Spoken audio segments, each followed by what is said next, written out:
Okay, this is part 2 of the collective for this week.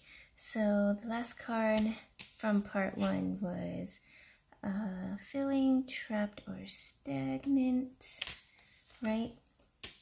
But it says next one is the Chariot, to just keep it moving.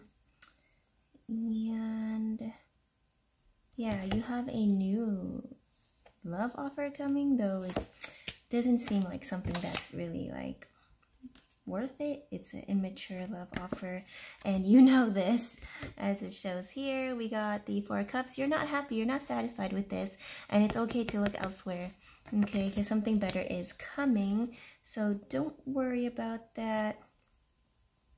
So yeah, Knight of Cups. Yeah, you just have a lot of suitors, you have a lot of people coming forward, expressing their feelings to you eventually.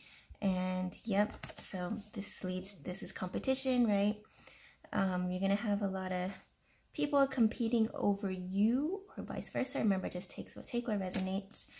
And yep, in the meantime, focus on your finances, your career, your goals, your own personal self. Put in the hard work, put in the groundwork for whatever it is that you want to accomplish. And yeah, you have the Three of Wands, so you will be reaping the rewards of your efforts soon enough. And let's see if there's anything else. Yep.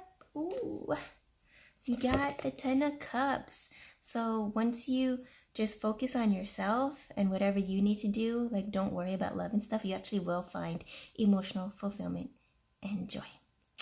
So yeah, that was the collective reading for this week. Remember to comment and let me know if any of this resonates with you. And I will see you on my lives on YouTube for a Vibe and Chill next week. Okay, bye.